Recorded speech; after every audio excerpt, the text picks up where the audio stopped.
Chers amis, en tout cas ceux qui restent, le principe de l'étude de la philosophie, c'est que 100 démarre l'étude du livre et 4 restent au dernier chapitre. C'est le principe de la solitude existentielle appliqué à l'étude de la philosophie de la liberté. Alors, je vais redire ceci. On a vu dernièrement que l'objet qui devient pour moi un percept, une perception, appartient au concept à l'origine comme le concept appartient au percept. Ce sont les deux faces d'une même réalité. D'un côté, le percept se présente à nous, et de l'autre côté, par le biais de ma faculté pensante, je les réunis à nouveau. Waouh, magnifique, j'adore. Ce qui fait que quand je regarde la tasse qui est devant moi, comme je l'ai fait ce matin, je ne vois plus simplement la tasse objet du quotidien. La tasse se transforme par mon activité conceptuelle et au travers de l'observation en une méditation sur la coupe, sur toute une série de notions de plus en plus vastes.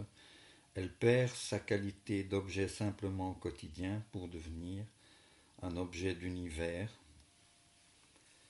avec une rare intensité. En fait, la pensée s'éclaire elle-même, petit à petit. L'être humain, par sa conscience, va s'insérer entre le concept et le percept. L'objet, en fait, est complet en lui-même, mais lorsque je m'approche de lui, il se crée une division à l'intérieur de mon être, à l'intérieur de ma conscience, qui fait que d'un côté, il devient une perception, et par le biais de l'observation, j'y associe un concept et ça forme une unité à nouveau. Je vais reprendre où je vous avais laissé, et je lis. Par concept... Mon Dieu, c'est le bonheur. Par conséquent, la perception n'est pas une chose achevée ni complète en soi. Ici, n'oubliez pas que Steiner prend le terme de perception pour ce que moi je dis percept, mais seulement une face de la réalité totale. L'autre face, c'est le concept. L'acte de connaissance est la synthèse de la perception et du concept. Perception et concept, à eux deux, forment la totalité de l'objet. Et donc, les considérations qui précèdent ont prouvé qu'il est inutile de chercher dans les êtres particuliers qui composent l'univers un autre élément commun que l'élément idéal fourni par la pensée. Donc, l'élément qui réunit tout et qui me donne la perception de mon moi, aussi qui me fonde en tant que moi, c'est la pensée. Je le répète, je le répète, je le répète. Et c'est ainsi que Steiner va nous parler de Schopenhauer, un très grand philosophe, qui lui a essayé, à la place de la pensée, comme Hegel a mis le concept à la place de la pensée, il a essayé de mettre la volonté comme base universelle de l'univers. En ce qui concerne la volonté, dit Steiner, elle ne peut être considérée que comme la manifestation active de notre personne limitée. Schopenhauer se croit autorisé par ses explications à voir dans le corps de l'homme l'objectivité de sa volonté.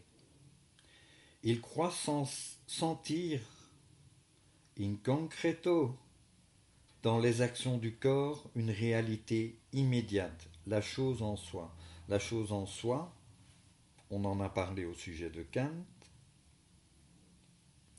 serait pour Schopenhauer la volonté. Et ce qu'on peut directement lui objecter, c'est que les actions de notre corps ne nous sont connues que par des auto-perceptions. Dès qu'on veut connaître la nature de la volonté, nous ne pouvons que par l'auxiliaire de la pensée, c'est-à-dire en les incorporant au système idéal de nos concepts.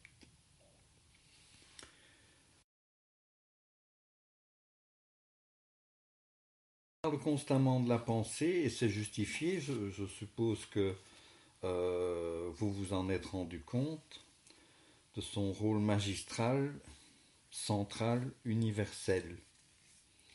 Mais l'idée que la pensée est une chose abstraite, privée de réalité concrète, est profondément ancrée dans la conscience courante des hommes.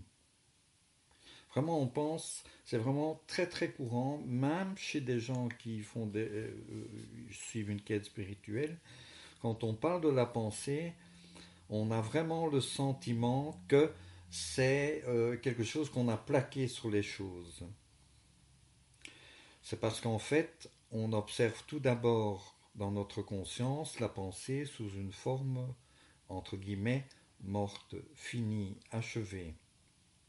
Et on peut s'opposer à elle. Elle devient un percept. Mais le mouvement de la pensée qu'on se propose d'expérimenter en étudiant la philosophie de la liberté est d'une toute autre nature. Elle est emplie de chaleur, de substantialité. En fait, je pourrais presque dire qu'elle est le tissu, je pense que c'est Scaligero qui a dit ça, c'est le tissu initial de l'amour. Quelque chose comme ça. Et d'autre part, il faut bien se rendre compte d'une chose qui est pourtant évidente, c'est que nous nous comprenons grâce à la pensée.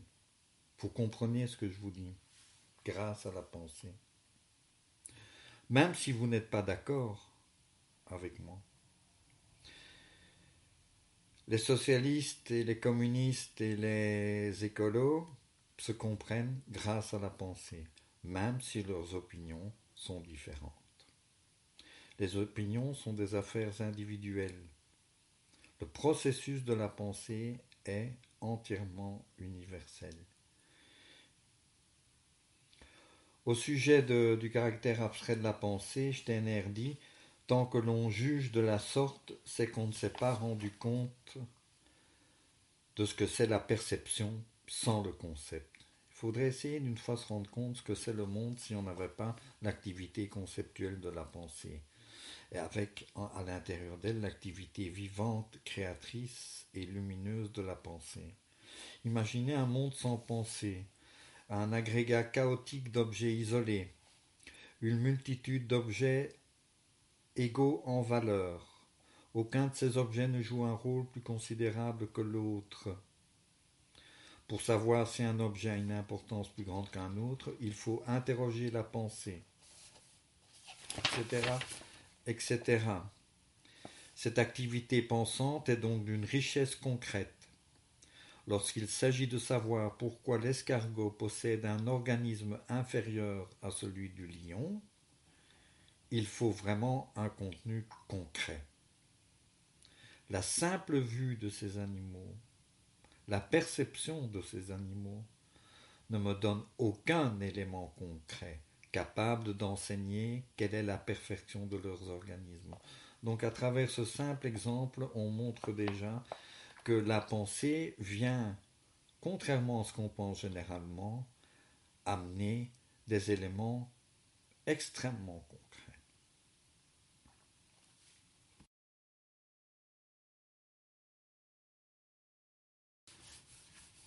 Donc nous avons vu que d'un côté, il y a le monde des perceptions qui naissent au travers de l'observation. C'est l'activité perceptive, mystérieuse. Quel est le pendant au niveau de la pensée quelle est l'activité qui peut nous relier à la pensée à l'intérieur de nous? C'est ce que Steiner appelle l'intuition, la faculté d'intuition. L'intuition est à la pensée ce que l'observation est à la perception. Intuition et observation sont les sources de notre connaissance. L'homme qui n'a pas le don de trouver pour chaque chose l'intuition correspondante ne peut accéder à la pleine réalité. Une intuition, l'activité intuitive à l'intérieur de nous, nous relie à la pensée. Et tout à coup, la pensée nous apparaît comme le mouvement d'un être. Et on peut se relier à ce mouvement de la pensée grâce à l'intuition. Le tout, c'est de s'y maintenir. Des intuitions, nous en avons tous les jours. Oh, une idée jaillit. D'où est-ce qu'elle vient? De là, de là, de là. C'est la faculté intuitive qui correspond de l'autre côté à l'activité de perception.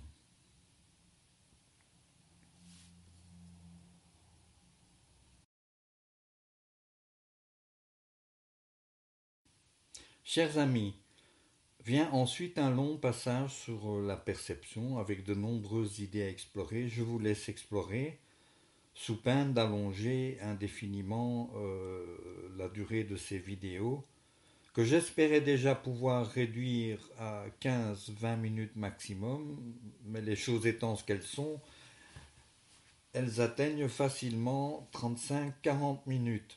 Donc je vous laisse étudier par vous-même le texte.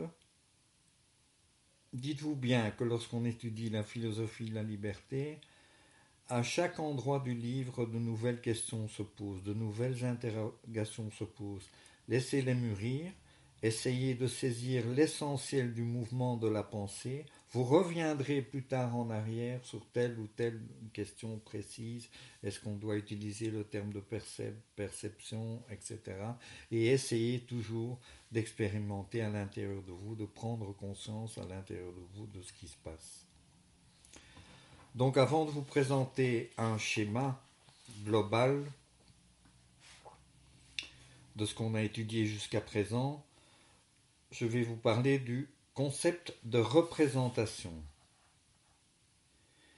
Et pour ça, je vais plutôt partir de ce qu'on appelle une image mentale.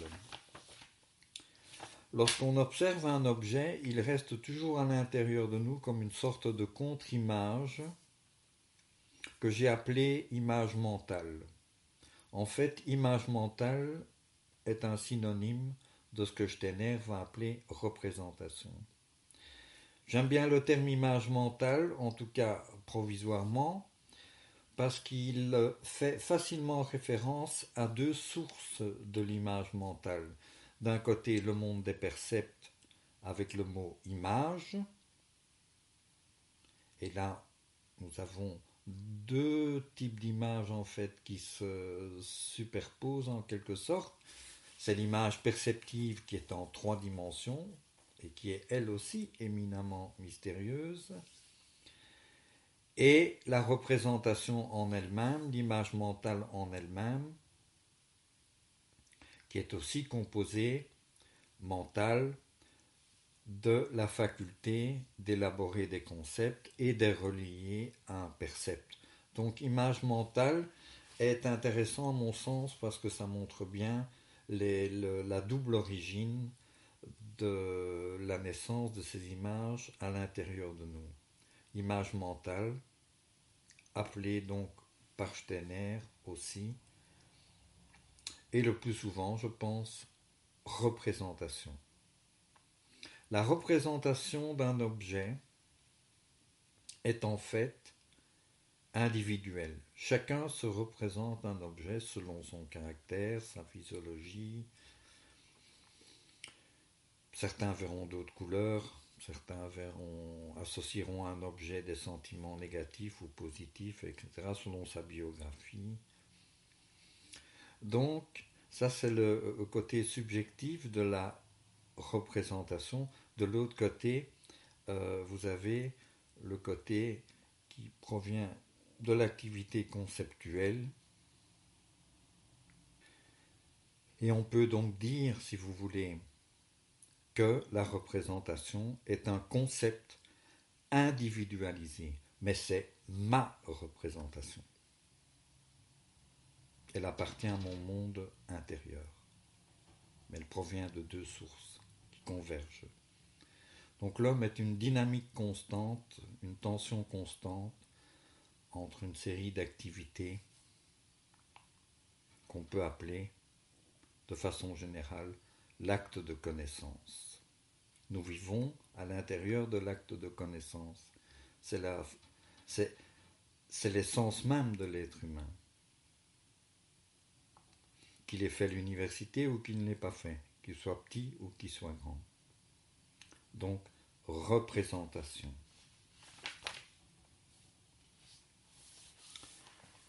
Je vous laisse pour aujourd'hui avec un schéma qui, j'espère, éclairera un petit peu, sera une sorte de synthèse de ce qu'on a vu jusqu'à présent.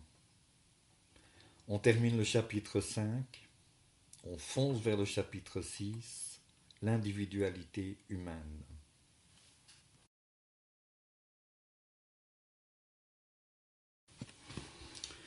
Donc je vais vous proposer un schéma qui va reprendre, je pense, l'essentiel de ce qu'on a étudié. C'est un schéma, donc ça veut dire que c'est à vous de l'améliorer, de rajouter des choses, d'en supprimer, de méditer dessus, réfléchir, c'est comme vous voulez.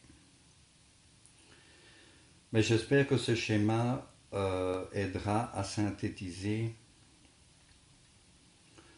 tout le travail qu'on a fait jusqu'à présent. Je commence. Donc l'être humain,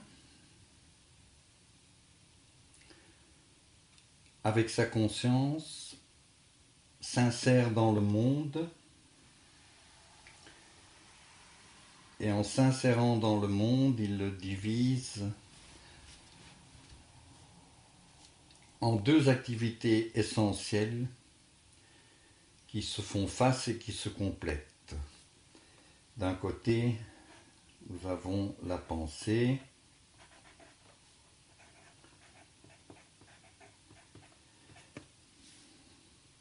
et de l'autre côté, nous avons l'observation.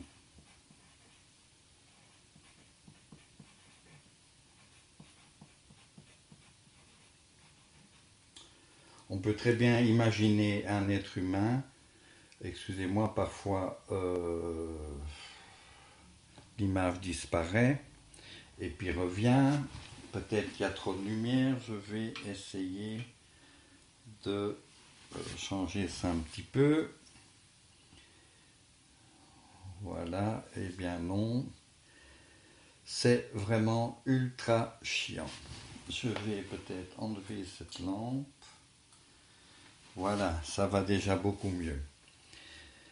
Donc je reprends, l'être humain s'insère dans le monde et donc se perçoit comme un sujet face au monde qui est un objet ou une somme d'objets. D'un côté, nous avons une activité qu'on appelle l'observation et de l'autre côté, nous avons une activité qui s'appelle la pensée, que je vais appeler la pensée. On pourrait très bien se placer devant les choses sans les observer, excusez-moi, c'est le café, sans les observer. À ce moment-là, les choses resteraient pour nous énigmatiques, voire obscures. C'est à l'aide de la pensée qui est activée par l'observation que nous pouvons donner sens aux choses. De la pensée naissent des concepts.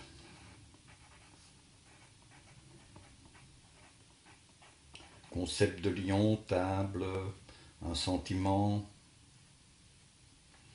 le ciel, le triangle, etc., etc.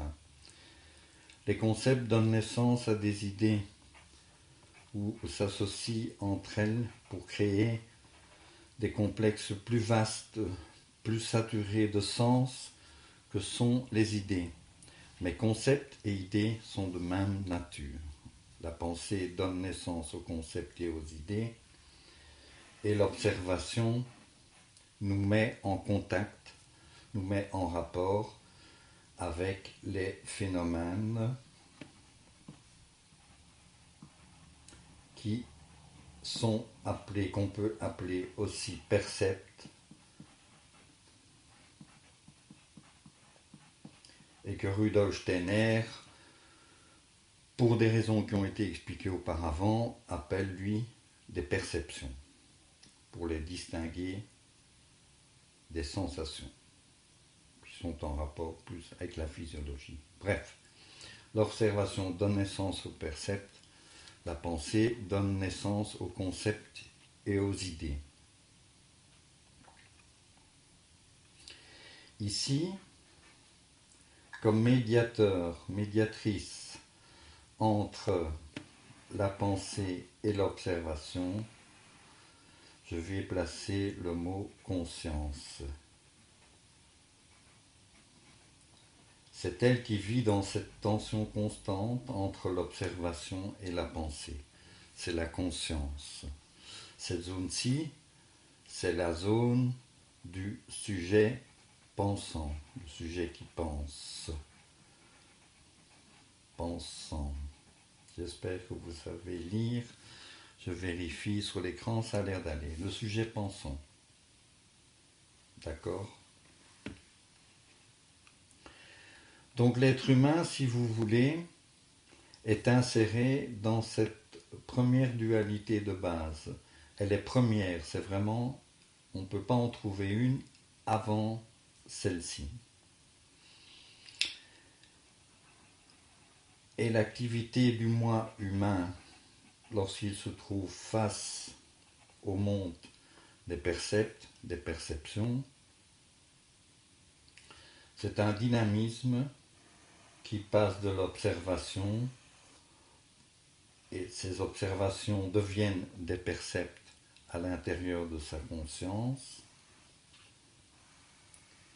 active la pensée qui donne naissance à des idées. Malemniscat est un peu de travers, et vous voyez, c'est un dynamisme constant.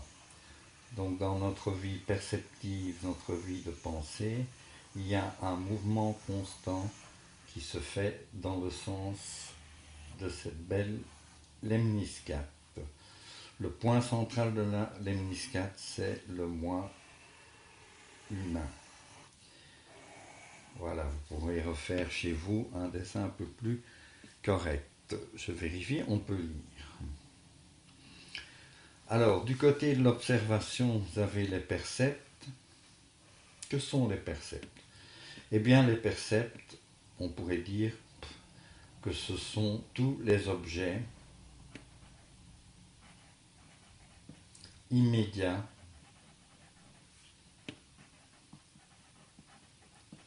qu'on connaît immédiatement, c'est-à-dire sans intermédiaire, de l'observation.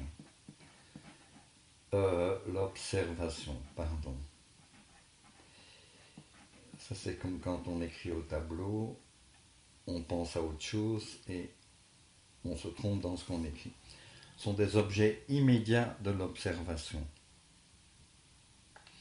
Si je pouvais percevoir le monde uniquement en tant qu'être perceptif et être face au phénomène, je serais devant un agrégat de choses qui n'auraient pas de sens, qui seraient simplement des champs de force qui se présenteraient à moi. Et ce n'est pas le cas, parce que dès que l'être humain, par le biais de l'observation, entre en contact avec les percepts, la pensée s'active, il rajoute des concepts qu'il soit juste ou qu'il soit faux, ça c'est autre chose. Et le monde prend un sens parce que ces percepts vont se relier les uns aux autres de manière cohérente pour former à l'intérieur de l'être humain ce qu'on peut appeler une image mentale.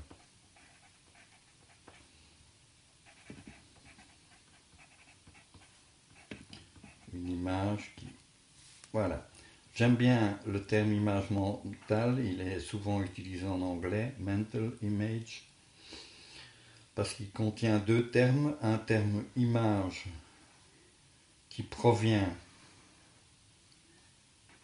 du monde des perceptions, c'est l'image perceptive, c'est l'image en 3 dimensions qu'on a devant nous quand on regarde le monde, et une partie de cette image mentale est aussi donnée par le monde du concept et des idées qui viennent s'y associer. L'image mentale est appelée, comme nous l'avons vu, est appelée qu'est-ce que j'écris? Représentation.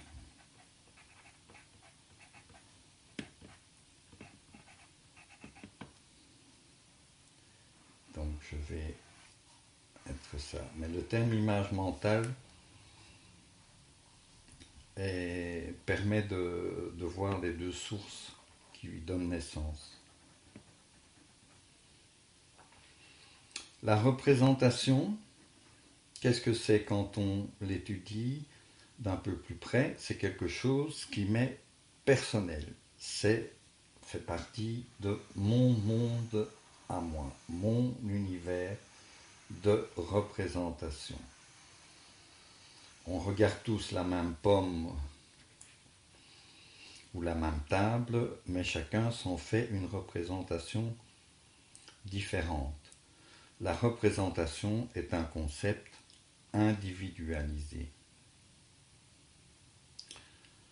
Au fur et à mesure que la vie de l'être humain se déroule, il va ajouter à son monde intérieur une foule de concepts et s'enrichir intérieurement. Cette vie intérieure de l'homme est faite de pensées, de sentiments,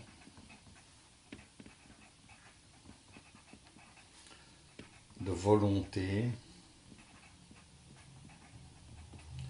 de souvenirs. Je vais mettre biographie, puisque la somme des souvenirs, en fait, quelque part, graphie, etc.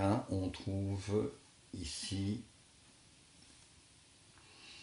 toute cette zone de l'être humain.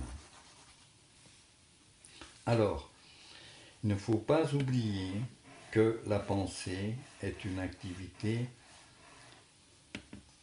purement universelle et que notre moi est un moi par le don de la pensée. La pensée est plus élevée que moi, plus grand que moi, de même que le monde des percepts est infiniment plus grand que moi aussi. Donc, c'est par un don de la pensée, c'est grâce à la pensée que je me perçois comme un moi.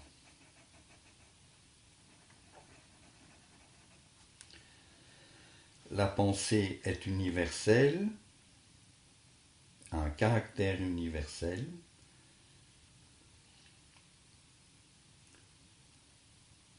Nous ne voyons pas, si je regarde une tasse et que 10 personnes regardent la tasse, nous voyons chacun une tasse différente, mais nous pensons de la même façon la tasse. Même si nous pensons différemment, la pensée vient unir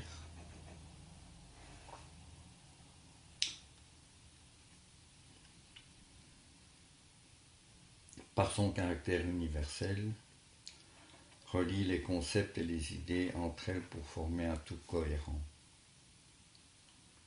Donc en général, on dit que chacun pense différemment, mais qu'on voit la même chose, on voit la même tasse, mais on pense différemment. En fait, c'est l'inverse. Donc grâce à la pensée, nous sommes un moi.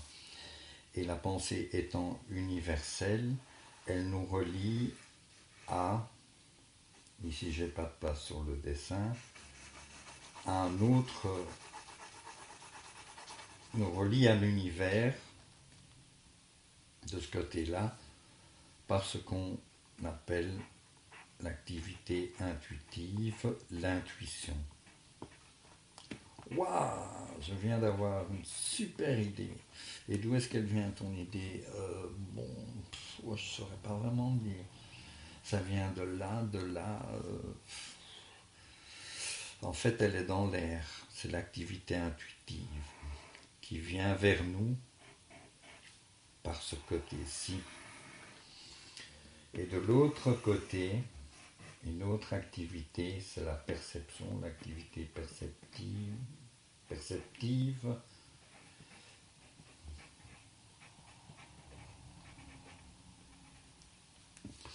Le monde vient à notre rencontre et en fait, intuition et perception sont les deux faces d'une même chose.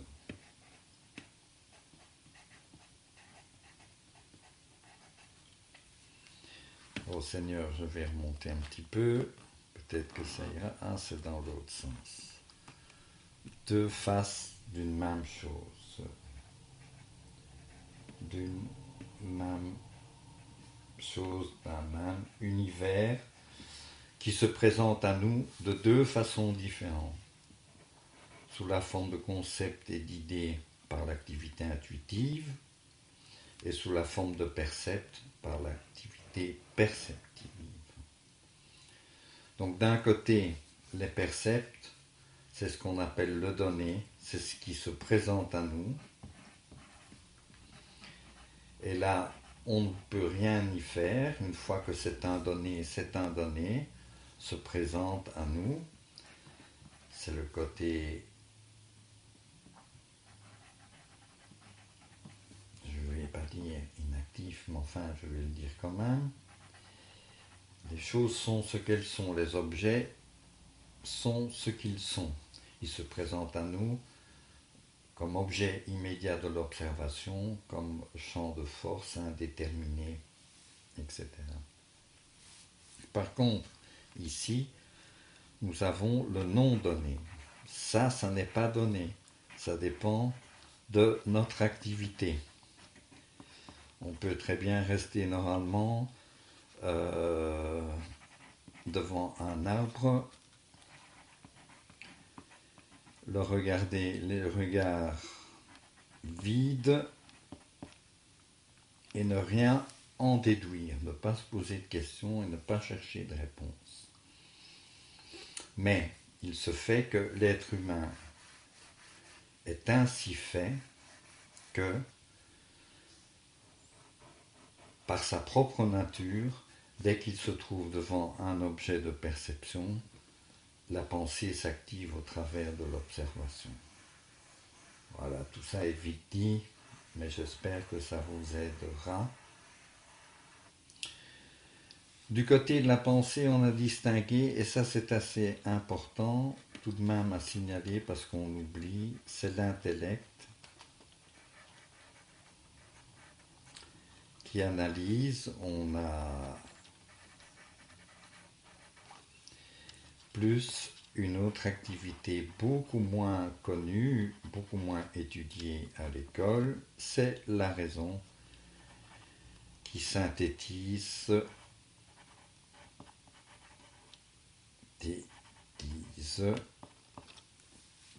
pour vous donner une idée. On a dit beaucoup d'autres choses là-dessus. Qu'est-ce que je pourrais encore ajouter? Je pense que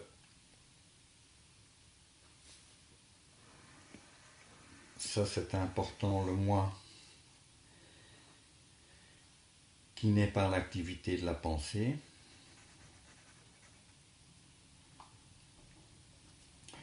Ici, on pourrait parler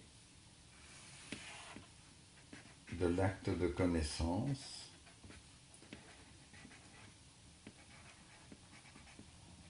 Donc, qui vient résoudre cette séparation de l'homme avec l'univers.